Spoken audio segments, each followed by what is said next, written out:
Shalom Uvracha. Na nossa Parashá, Yaakov Avinu tem um sonho. E no caso dele, esse sonho era uma profecia do nível de Malchut, uma profecia do nível mais baixo das profecias, porque ele ainda não era casado. Quando Deus criou o homem, diferente dos animais, quando Deus criou o boi e a vaca, Deus criou o boi e Deus criou a vaca. Quando Deus criou o homem, Deus fez uma pessoa só, uma pessoa de barro. Deus, a linguagem do Zohar, Deus soprou dentro dele uma alma. Essa linguagem de sopro, Deus não tem comparação nenhuma ao material. A revelação divina está muito acima dos conceitos materiais. Mas a intenção, o sopro, diz o Zohar, manda nafach metoche nafach, metoche oto mepinem oto. Porque, da mesma maneira, o raciocínio da coisa, a pessoa sopra o que ele tem dentro, ele coloca o que ele tem fora. No caso do boi e da vaca, Deus colocou uma alma animal neles.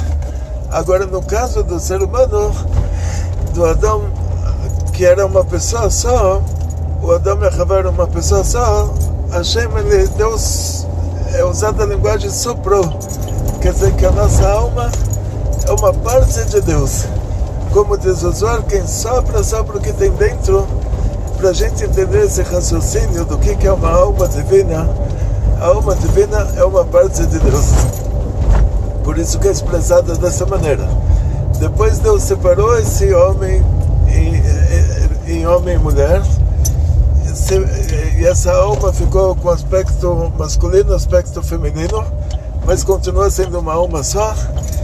E Baruch Hashem, quer dizer, chegamos nesse detalhe tão importante, que mesmo que Deus separou o homem entre homem e mulher, mas ele tem a obrigação de corrigir essa separação. Ou seja, o homem tem a obrigação de se casar com uma mulher. E por causa disso, Yaakov, enquanto ele não se casava, ele era só metade. Por causa que ele era só metade, o máximo de revelação divina que ele poderia ter é nível de Malchut, que é o nível mais baixo, por meio de um sonho. E depois que ele se casou, quando ele volta com as esposas e com os filhos, aí ele tem já uma revelação de um nível muito superior. Então, nós vemos aqui que um homem que não é casado, ele é meio homem, ele é meia pessoa. Então, tem que se casar. Mas voltando então para o assunto do Yaakov, e surge uma pergunta. Nossos patriarcas viveram antes da entrega da Torá, e eles eram obrigados pela Torá a cumprir 7 mandamentos. Avraham Avinu, nosso patriarca, ele é considerado o primeiro judeu, porque Hashem pediu para ele fazer o Brit Milá, fazer esse pacto, que o sinal desse pacto era a circuncisão, e a partir de lá ele se torna o primeiro judeu. Então Yitzhak já nasceu judeu, sendo que até a entrega da Torá no Monte Sinai, o judaísmo vai pelo pai, e no Monte Sinai, com a entrega da Torá, inverte. Aí a tribo continua sendo pelo pai, mas o fato de ser judeu ou não ser, vai pela mãe, a partir da entrega da Torá. Mas antes da entrega da Torá, ia somente pelo pai. Então, Avraham é o primeiro judeu, Yitzhak já é o segundo judeu, e Yaakov já é o terceiro. Mas a pergunta que surge é: será que essa profecia poderia pairar sobre alguém que não é judeu? E aí nós vamos ver, durante a história do nosso povo, até o bezerro de ouro, sim, poderia. Então, você vai ver casos que antecederam Yaakov, do Shem, que ele também é chamado de Melquitzedek, que é o rei de Shalem, que Abraão deu para ele o mais 10% de tudo. ele era um profeta, ele não era judeu, ele era o filho do Noach, da Arca de Noé, filho do Noé. O Ever era o bisneto do Shem, também era um profeta, também não era judeu. Então eles eram tzadikim, eles eram pessoas altamente elevadas, mas eles não eram judeus e eram profetas. Quando chega com a entrega quando chega no pecado do bezerro de ouro, aí Moshe Rabbeinu pede para Hashem, pede para Deus para que não paire mais a presença divina sobre os povos do mundo. Ou seja, se uma pessoa que não é judeu, ele quer ser um profeta, uma condição para isso é antes que ele tenha que se converter ao judaísmo.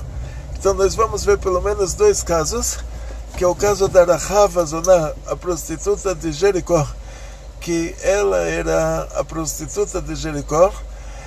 Ela ajudou os espiões do Josué a fugirem da cidade, escondeu eles, depois e fez um acordo com eles, que eles não vão matar nem ela, nem a família dela. Colocou um barbantinho na janela para eles saberem qual que é a casa dela, onde a família dela inteira vai estar.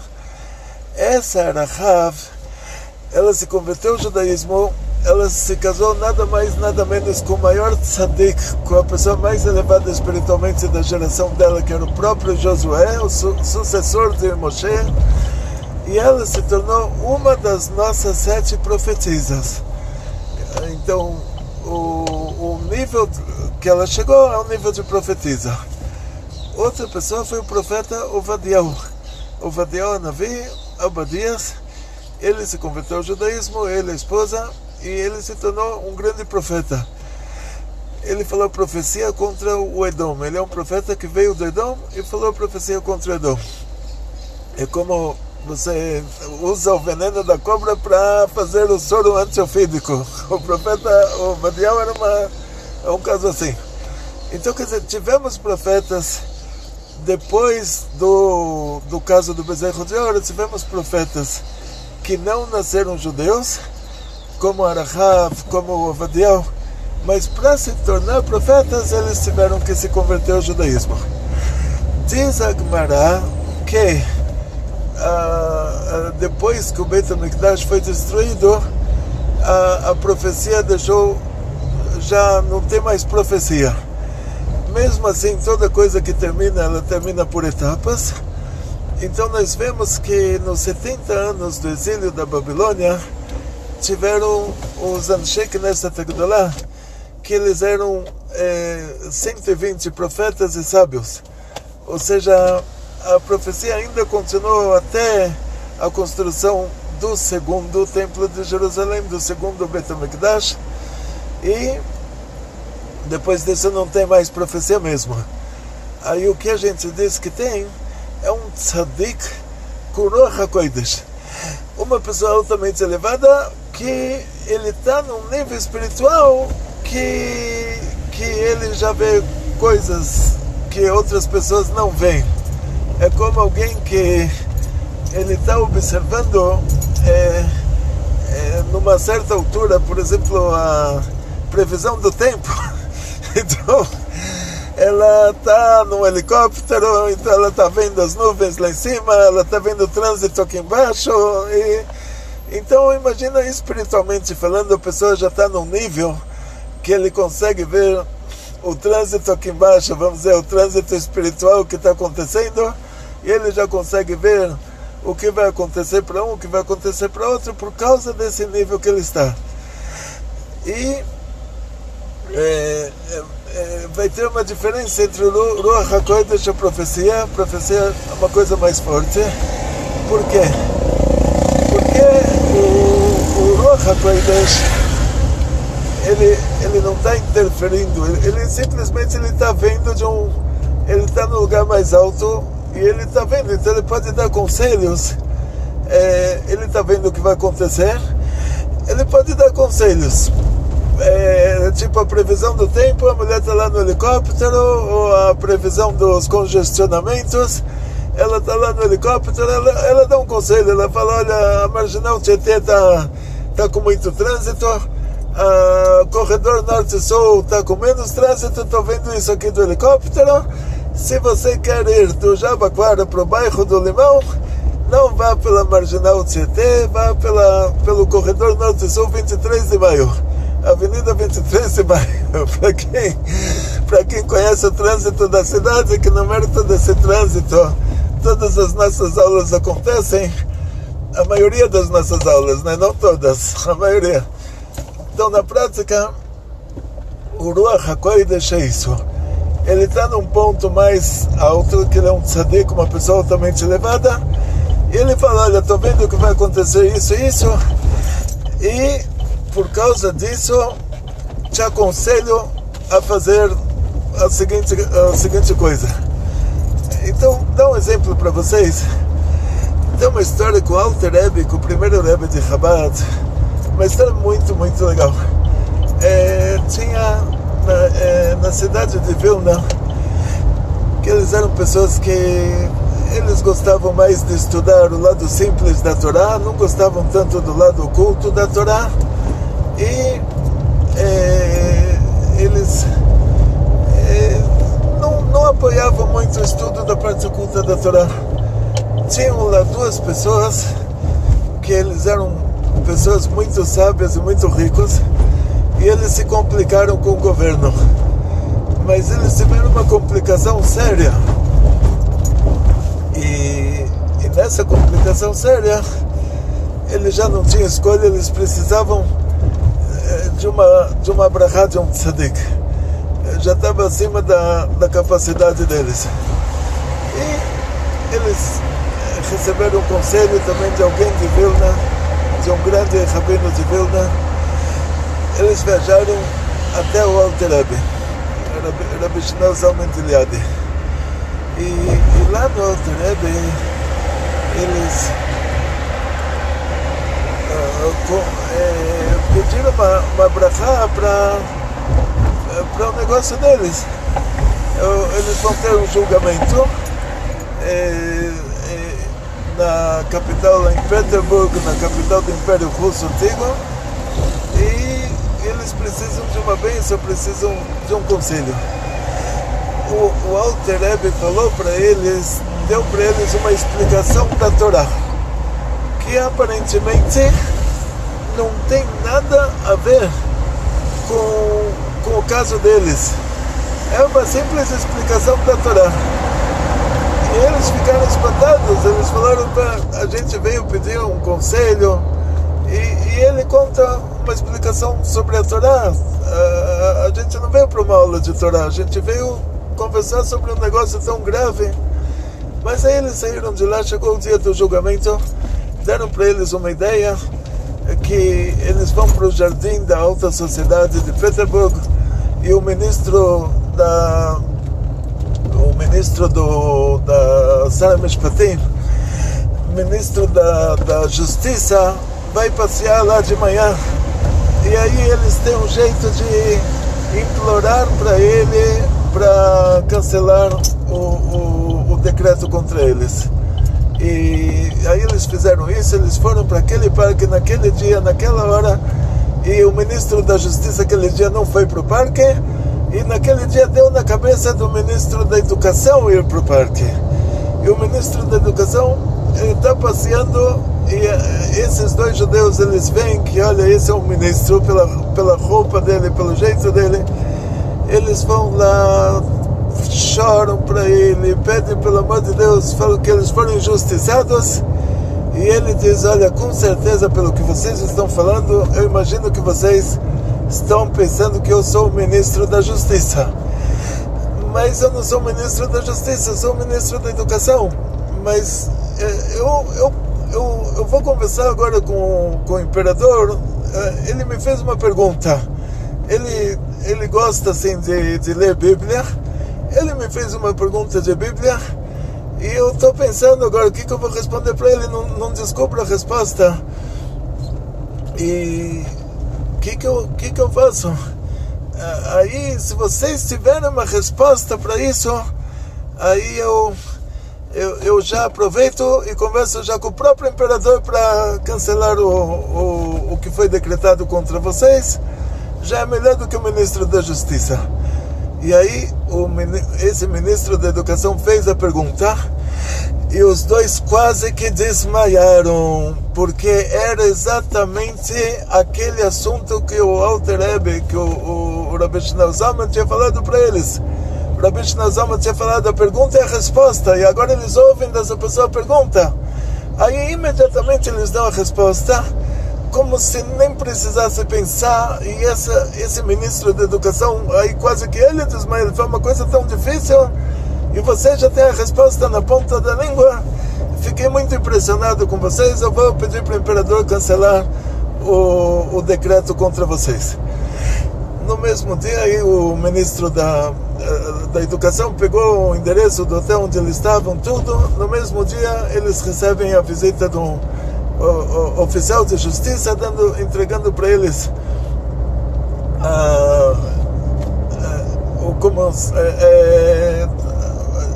ou seja, teve lá, é uma história que ela tem algumas versões, mas no final da história eles estão totalmente libertados desse problema no mérito disso. Então aqui a gente vê um exemplo de um tzadik com Ruach HaKodesh, quer dizer, o Alter Rebbe, ele já viu que eles vão estar lá naquele dia. Eles vão estar no dia que o ministro da Justiça não vai estar, o ministro da Educação vai estar, e eles vão fazer o pedido deles para o ministro da Educação. O ministro da Educação vai ter essa pergunta, e o Alter Rebbe agora já dá para eles, o conselho já dá para eles a resposta para a pergunta. Então isso é o Ruach HaKodesh. Quer dizer, ele vê o que vai acontecer no futuro, e ele pode ajudar por causa disso. Agora, ou seja, ele está olhando de cima. Agora, a profecia já é uma coisa diferente. A profecia, ela tem que ser incorporada pelo profeta para acontecer. O profeta tem que trazer a profecia para o mundo. Por causa disso, a profecia do Ovadiah, do profeta Abadias, que é a profecia do término do Edom, a profecia do final da Galut do Esav, essa profecia nenhum profeta judeu conseguiu incorporar, porque para a profecia descer para o mundo, a profecia ela não é uma visualização do que já vai acontecer automaticamente, como o Ruach HaKodesh. A profecia, você vai trazer para o mundo, você trazendo isso para cá, isso acontece, você não trazendo isso não acontece. Então os profetas judeus, eles não conseguiram incorporar a profecia da destruição do Edom, do final do exílio do Edom. E o único profeta que conseguiu fazer isso foi o Obadias, por causa que ele próprio veio do Edom. E qual era o segredo disso? Diz a Gemara, desculpa, aí é um assunto de Zohar. Diz o Zohar que o anjo do Esav, o anjo responsável pelo Esav, o anjo responsável pelo nosso povo é o Malach Michael, é o anjo mais bonzinho do mundo. Ele é a bondade em pessoa. O anjo responsável pelo Edom, ele é o próprio Samach Mem, o próprio anjo da morte, quer dizer, pior do que ele não existe. O próprio Satã, vamos dizer assim, que é o nome dele, desviador. A palavra Satã quer dizer desviador. E o que acontece? Que esse anjo da morte, entre ele e o Esav que ele representa, tem vários níveis. Nós vemos uma história de um anjo que se pegou com Yaakov. Tem quem diz que esse é o próprio anjo da morte, o mesmo que estava no paraíso, que baixou na cobra, porque é um pacote. Ele e o Esav, ele é o anjo da guarda do Esav, vamos dizer assim. E de acordo com isso, na hora que ele feriu a perna do Yaakov, isso é um assunto que ele tem uma sincronização espiritual, ou seja, que cada profeta judeu, diz o Zohar, que tentou falar profecia para o término do Edom, que se ele não falasse essa profecia, o Edom nunca ia terminar. Quer dizer, tinha que trazer para baixo, para esse mundo, a profecia sobre o final do Edom. Cada profeta judeu que tentou falar essa profecia, por causa que o anjo tinha ferido a perna do Yaakov, o profeta judeu desmaiava, não conseguia incorporar essa profecia, porque qualquer profeta judeu, ele está sincronizado espiritualmente com o Yaakov, e chega nesse nível que na hora que ele vai falar profecia contra Edom, aí funciona aquilo que o anjo tinha ferido a perna de Yaakov, ele não consegue falar profecia. Assim diz o Zohar.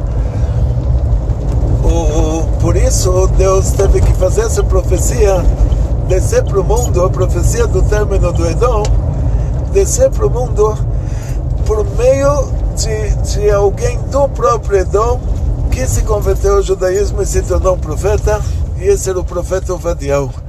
Ele trabalhava no palácio do rei das 10 tribos do Ahav. Depois que o Ahav foi morto, o Yoram ben Ahav, que sucedeu ele, o filho dele. Esse profeta Ovadiah, quando a Isabel, a mulher do Ahav, ela era libanesa, era de Sidon, tinha lá, não é o povo árabe de hoje, é um povo daquela época. Era antes do Sanherib misturar os povos. Ela era de Sidon, era um país forte, ela não era judia. Ela fez um decreto para matar todos os profetas de Deus, de Hashem, todos os profetas judeus.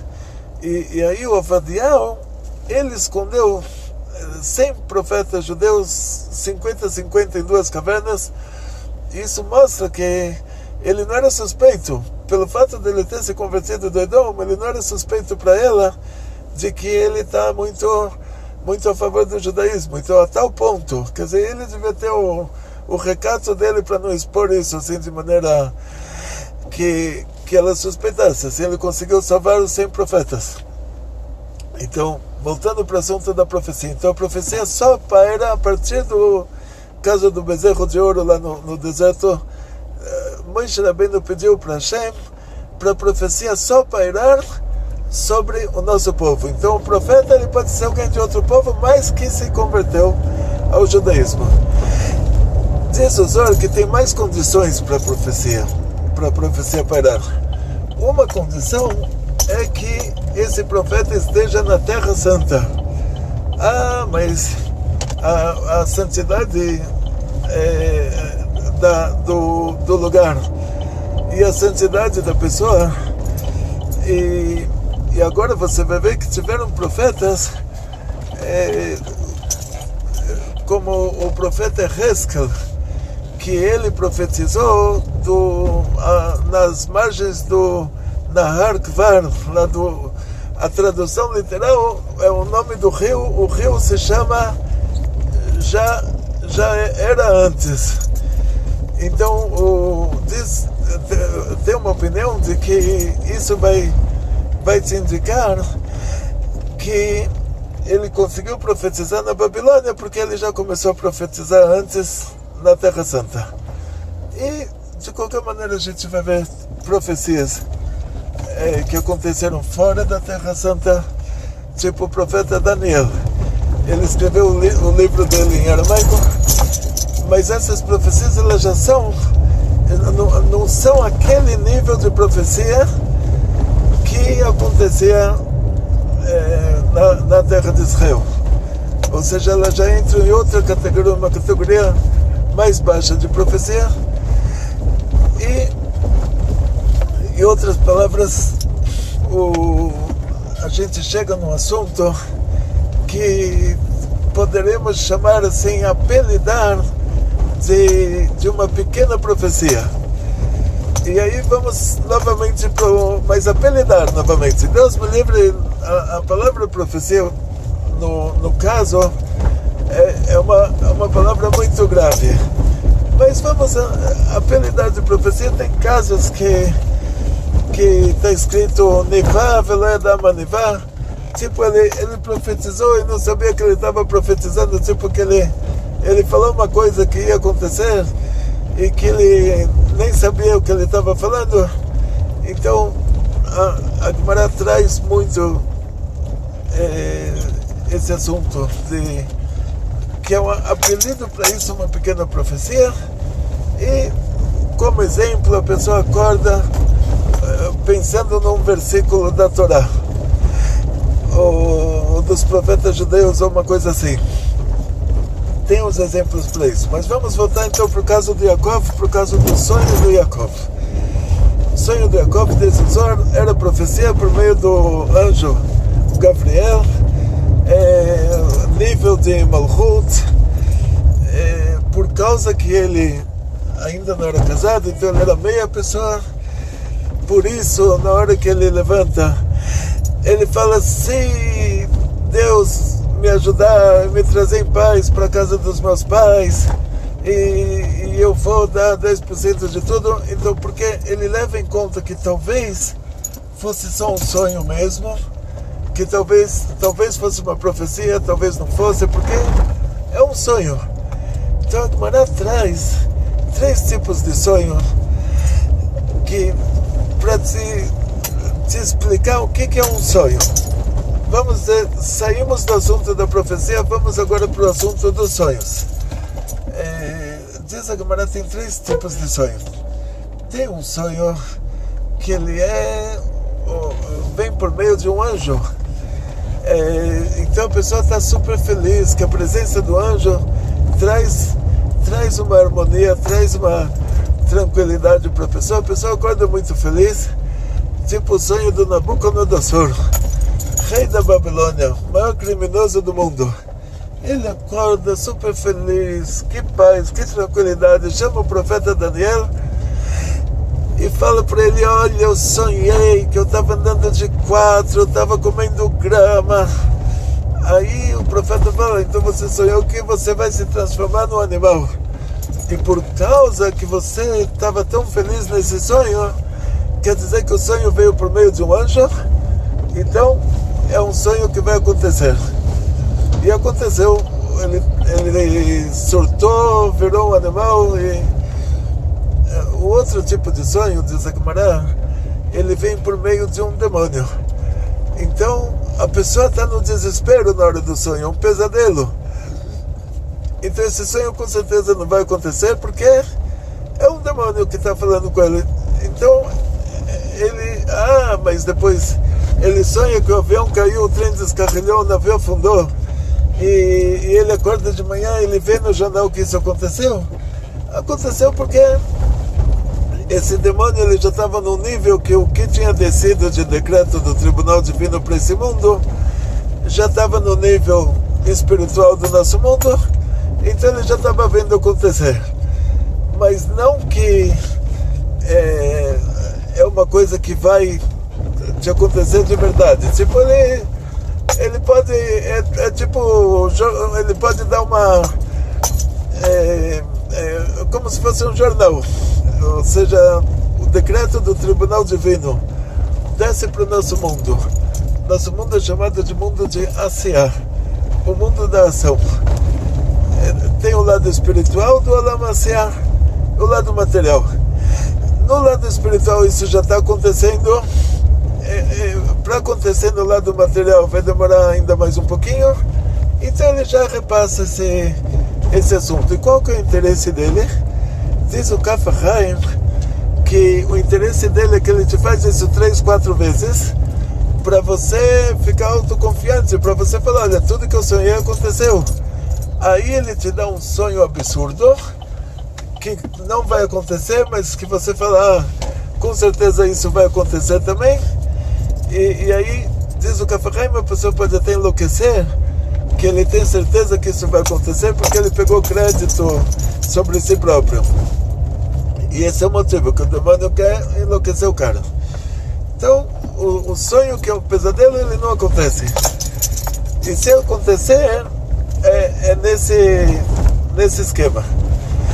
E tem um sonho que é os 99,99% dos sonhos, que a pessoa está preocupada preocupado com alguma coisa, então ele sonha com isso. Ou ele está entusiasmado com alguma coisa, ele sonha com isso. Isso é o nosso sonho normal. Isso é os 99,99%. Então, geralmente, quando a gente sonha, é alguma coisa do subconsciente. Diz a Gemara que é permitido a pessoa fazer um jejum se ele sonhou uma coisa que ele tem medo que vai acontecer. É permitido fazer um jejum para anular isso. E a nossa pergunta, sendo que a gente está numa geração superficial, que hoje os 99,99% dos nossos sonhos a gente sabe que são pensamentos nossos. Se quer fazer isso, não faz o jejum. Imagina quanto custaria um café da manhã, um almoço, uma janta, e dá isso para tzedakah. Tipo, você faz um resgate de jejum, mas um jejum mesmo não. E com tudo isso, o que você ganha com isso é que você vai ficar tranquilo, e aí você não vai ficar com fé que a coisa ruim vai acontecer, e a sua fé não vai atrair isso, a sua fé não vai trazer isso para você. Ou seja, de vez em quando a pessoa acha que vai acontecer uma mudança para pior. Ele tem tanta fé que ele faz com que lá em cima ele consegue despertar a Sefirah, a Gevurah lá em cima, e realmente ele consegue fazer acontecer uma mudança para pior. Então, na hora que ele dá uma tzedakah, ele fala, já não vai mais acontecer esse sonho, que já cumpri a mitzvah, tipo, é como se eu tivesse jejuado. Pelo menos ele não vai ter fé que a situação vai piorar, e pelo menos ele próprio não vai causar com que isso aconteça.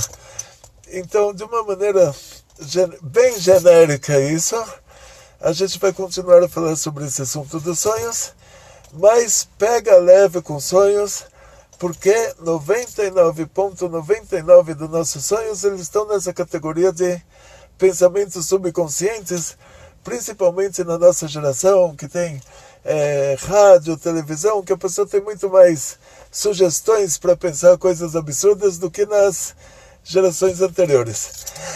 Arbe Atzlachá, Briut, Panassá Bechefa, muito sucesso, muita saúde, muito dinheiro, muitas felicidades, tudo de bom. Novamente, pega leve com sonhos.